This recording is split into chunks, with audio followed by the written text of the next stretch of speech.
Welcome back sa Free Thinking Pinoy Channel. Sa videong ito, matutunghayan nyo ang 4 na pinakamakamandag na ahas ng North America. Ito yung mga ahas na makikita sa Canada, United States at Mexico. Simulan natin ang kwentuhan sa mga cottonmouth.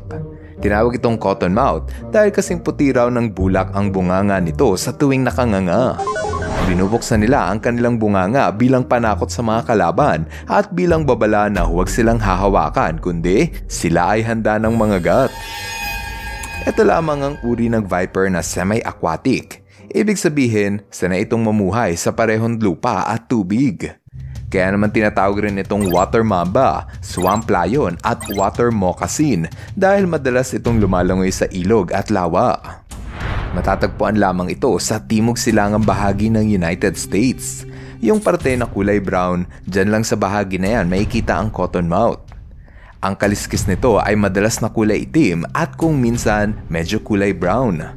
Humahaba ito mula 3 hanggang 6 na talampakan at tumitimbang ng hanggang 2 kilo. Kasali ito sa ating listahan dahil nagtataglay ito ng kamandag na tinatawag na cytotoxin.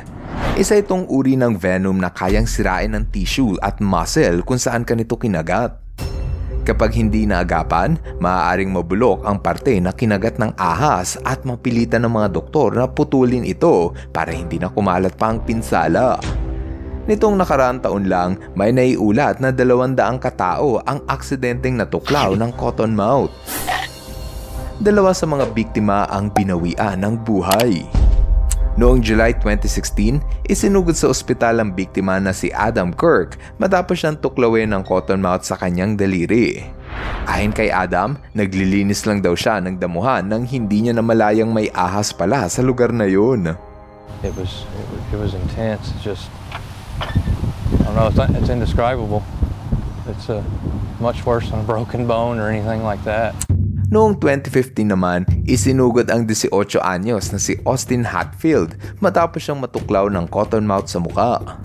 Lumobo at namaga ang kanyang ulo dahil sa epekto ng kamandag.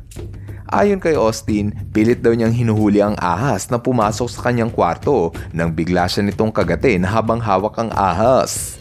Ligtas namang nakasurvive si Austin matapos ang 6 na araw na pagpapagaling sa ospital. Pangalawa sa makamandag na ahas ng Amerika ay ang rattlesnake.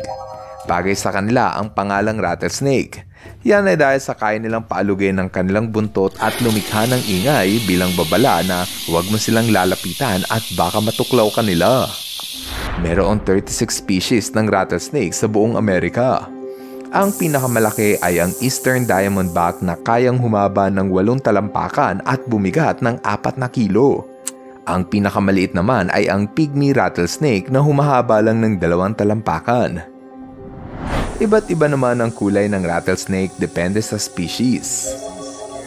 Mula sa kulay puti na twin-spotted hanggang sa kulay itim na Arizona black. Ang bawat species ng rattlesnake ay nagtataglay ng kanya-kanyang uri ng kamandag. Ang mga diamondback rattler ay may hemotoxin na kayang sumira sa dugo ng kanilang biktima. Ang Mojave rattlesnake naman ay may neurotoxin, yung uri ng kamandag na pwedeng sumira sa utak ng sinumang makakagat. Habang ang black-tailed rattlesnake naman ay may cytotoxin. Sinisira naman ito ang muscle tissue sa katawan ng tao.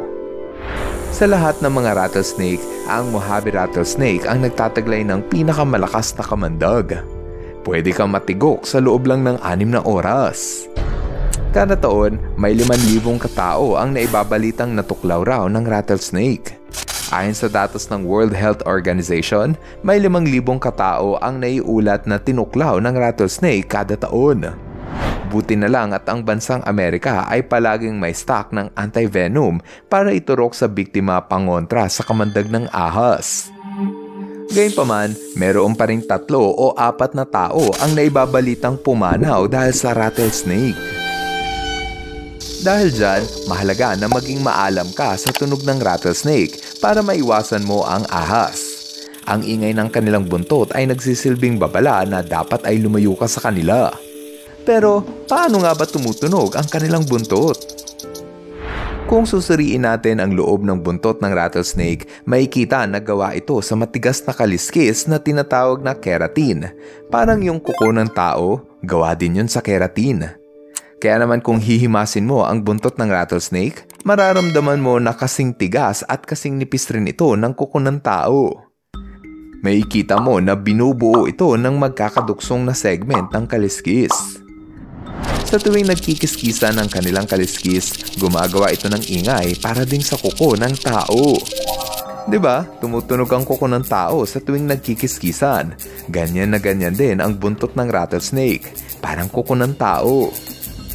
Habang tumatanda ang rattlesnake, tinutubuan ito ng panibagong kaliskis na tumutubo sa loob ng mas naunang bahagi ng kaliskis. Kaya nga ito magkakadikit dahil tumutubo pa loob ang kaliskis na parang nakasegment o yung parang Lego. Mas matanda ang ahas, mas mahaba ang buntot. Kaya nitong paalugin ang kanilang buntot ng 50 to 100 times kada segundo. Halos kasing bilis nun ng pakpak ng hummingbird. At hindi sila napapagod dahil kaya nila itong alug-alugin ng 2 oras nang hindi man lang humihinto. Kaya sana ay maging babala ito na huwag niyong paglalaroan ang ahas na ito. Ang sumunod sa ating listahan ay ang copperhead. Maliit lang itong ahas na humahaba lang ng hanggang 3 talampakan. Madali mo itong makikilala dahil sa kulay pula nitong balat at may disenyo na parang triangle na stripes. Tinawag itong copper dahil sa kulay pula ang kanilang katawan na katulad sa kulay ng copper o yung tanso. Dahil sa pattern ng kanilang katawan, madali itong nakapagtatago sa damuhan para makaiwas sa kalaban at para makapang-ambush ng biktima. Sila kasi ay ambush predator. Ibig sabihin, naghihintay lang ito sa isang sulok hanggang may mapadaang biktima gaya ng daga at sa kanya ito tutuklawin.